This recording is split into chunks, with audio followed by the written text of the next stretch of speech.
This is cause numbers 25 DCCR 0974 and 25 DCCR 1152. Mr. Torin was previously in court, entered pleas of guilty to attempt to commit theft of property. It was enhanced to a second degree because of priors, and then evading arrest or detention with the vehicle, also enhanced to a second degree. I've received the pre-sentence report, and the agreement was for a cap of 20 years. It looks like it probably could have been habitual, but you guys pled it to just a straight second degree with an open plea to the second, correct?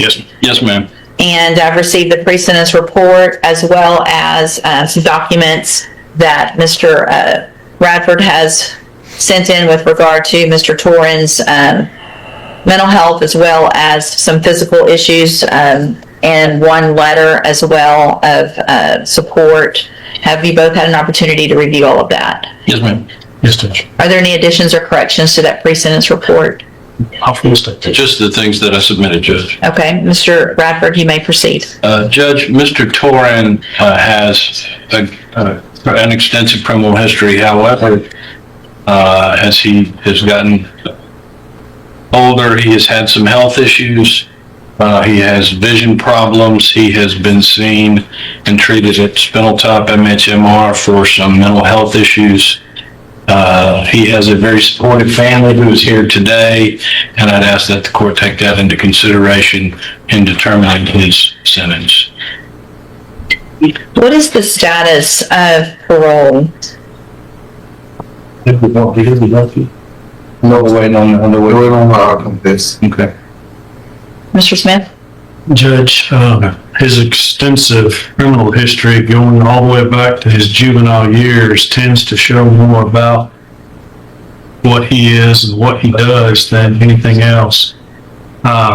He's been given probation. He wasn't able to complete that. He has been sentenced to multiple long sentences in prison, and that seems to be the only thing that has kept him from committing new crimes in society, was the fact that he was incarcerated. I don't feel like probation is appropriate. We would ask for, we have given him consideration by coming off of the habitual and capped this at 20 years. So we would ask for a TDC sentence in the high range on this.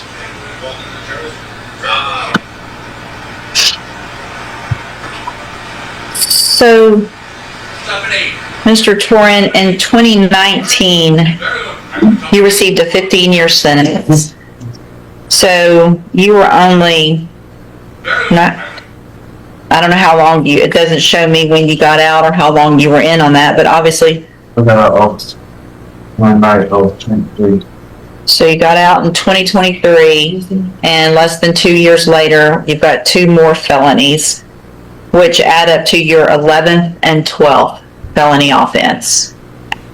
And I understand the issues with PCP.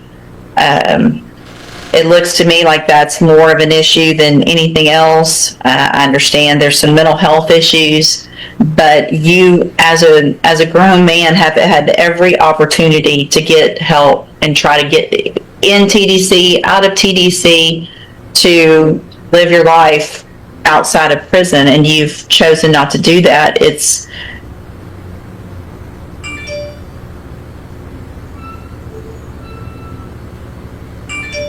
I mean, your only time clean is when you're in custody. That's what you told the person doing that substance abuse assessment. I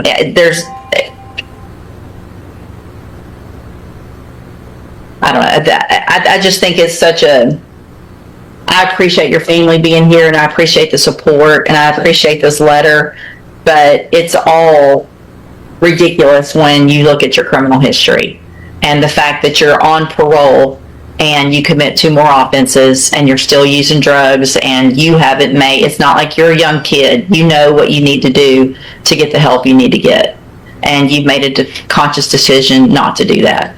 So at this time, in cause number 25 DCCR 0794, and this evading was crazy. I mean, you could have killed people.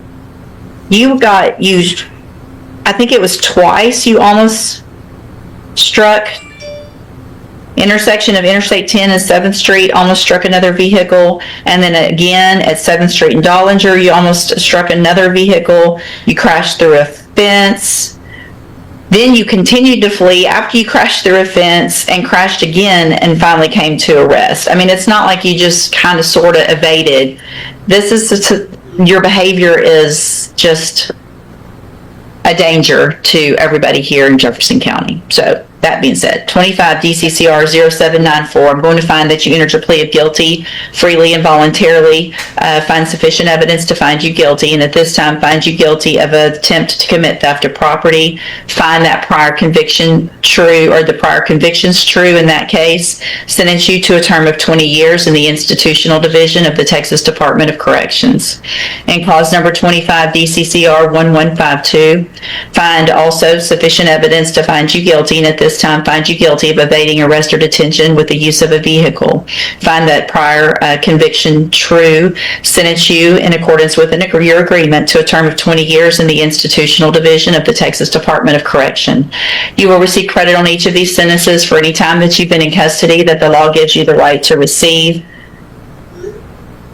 I'm handing you, and they will run concurrently, which means together at the same time. I've handed you the trial court certification that shows these were agreements. I followed. You've waived your right to appeal.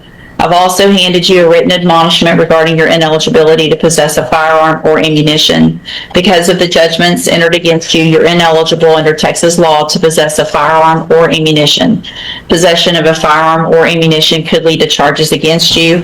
Firearm is a legal term. Read that. You should already understand it. But if you have any questions about the laws that make you ineligible to possess a firearm or ammunition, or about how long that lasts, you can talk with Mr. Radford. All right, you can go back with the bailiff. Good morning. You're Larry Fitzgerald Williams.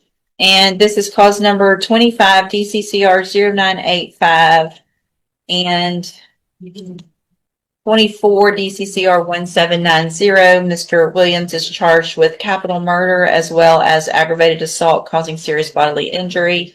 And what is the announcement, Mr. Passion? We need to take care of some housekeeping matters, because the last time we were here, you had ordered the state to provide us with written notice whether they're going to seek the death penalty. And yesterday afternoon when I left my office, I had gotten nothing from the state as to whether or not they're going to seek the death penalty. And I would like that information as soon as possible in accordance with the order that you had. Mr. Smith? State's not seeking death penalty, Judge. Okay, if you'll get that in writing to Mr. Cashin so he has it for his file. That way that gives him the opportunity to know how to move forward. I'd like to get this case, if it's going to be a trial, tried before the end of the year. Yes. And so I want to, Agree. And there are some other issues, Your Honor. Back when we first came to court, I had filed a motion to quash the indictment because the indictment, from what I understood, was incorrect because it was under a wrong provision, and it was for retaliation against the judge.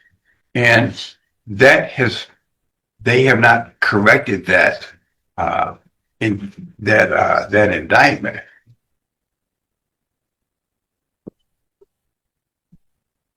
just let me pull that. Yes, ma'am.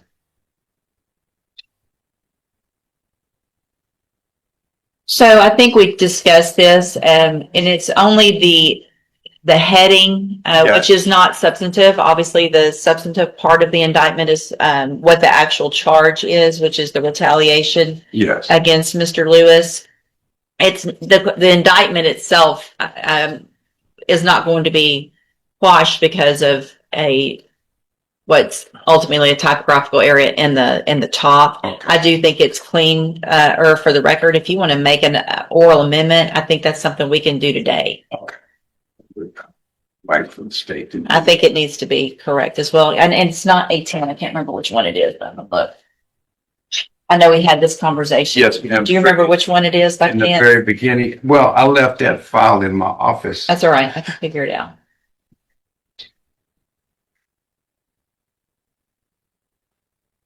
I mean, that is correct. That is correct. 1903.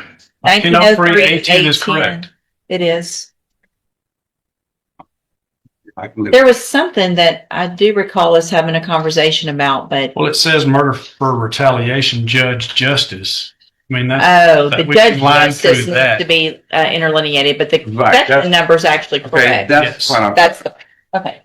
that need to be delineated. Any make an oral motion to We would do make that? an oral motion to strike that from the, Okay, and, Hold on, any objection to that? no, Your Honor. All right, give me just a second to get it done before I move on.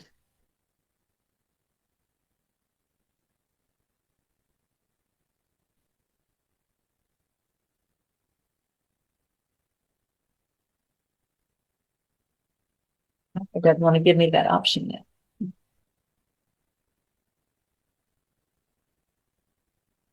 Okay.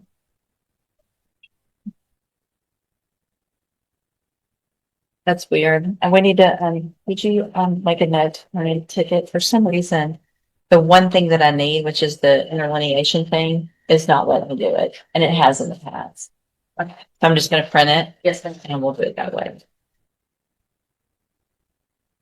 Okay, what else? We recently got an email from Mr. Smith about, some discovery, and I bought a 1 kilobyte, or 1 terabyte drive to be copied, the information that he's referring to. Okay, And so I would like that.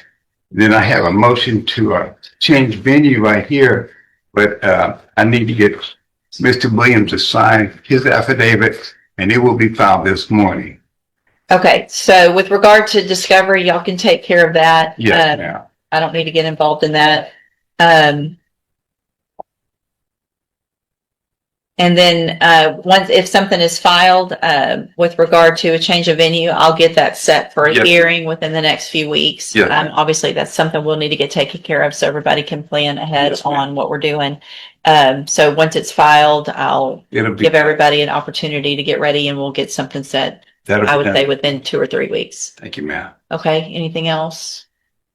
That's it for now. Okay. All right, if if you need him, to sign that in front of, Notary? if you can step over here in front of the clerk, she'll take care of that. Thank you. Thank you, Judge. Thank y'all. She's gonna go get her, Notary. notice. You're Bobby Clark, and this is cause number 25 DCCR 0802. Mr. Clark is charged with indecency with a child by sexual contact, and what is the announcement? Judge, this was set to this court date for a status. I think Ms. French had ordered the CPS records. Hold on a second. I need y'all to all hold it down, please. Go ahead. Ms. French had, through the court, obtained CPS records. We both have copies of those. Okay, good. So I think at this point, we're needing to just set this back on the trial docket. Okay. There's already a rejection on one. Has there been any change in what the offer was? It looks like it was back in August of last year. There was a rejection of a 12-year term. Correct, Judge. And I don't know what Ms. French intends to do, but I do know that she is planning to meet with the complainant soon. Okay. And we talked about that today. If there is a change, we would obviously bring that to the court's attention Sure. beforehand. So let's go ahead and get it on a trial date. Just because of the nature of the case, I think. Yeah, for sure. All right, so Mr. Clark, I'll get your case set on the trial docket. If something changes with any negotiation, y'all just let me know as soon as that changes, and we'll get you back in here. Otherwise, we'll see you at the next on the first trial date. Okay. Trying to get back to the bailiff. Thank you. Good morning. Are you Logan Eaglin? Yes, ma'am. And I really need y'all to, if y'all are talking about a case, don't walk across each other, get closer. I'm having a hard time this morning for some reason.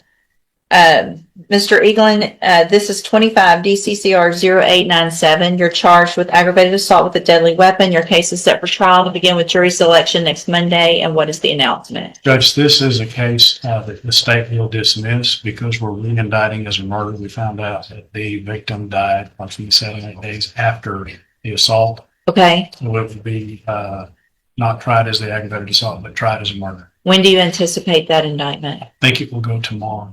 Okay, so obviously if that's going to happen, it doesn't change a lot of the discovery, I wouldn't think, and so we can go ahead and leave it on the trial docket. Yes, ma'am. Because you've already got everything, it just changes the nature of the offense, correct? All right, so, but I guess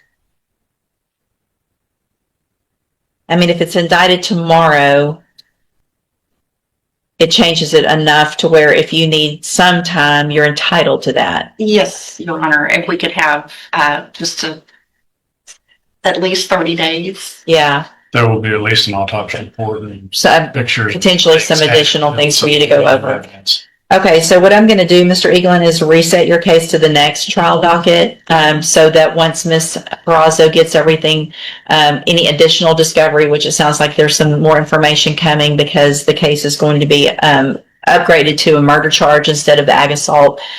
We'll give her some time to go over all that, go over all with you. If there's any new offers or plea negotiations, then let me know. If something changes before that trial date, we can get it taken care of. Yes, ma'am. Okay, you can go back with the bailiff.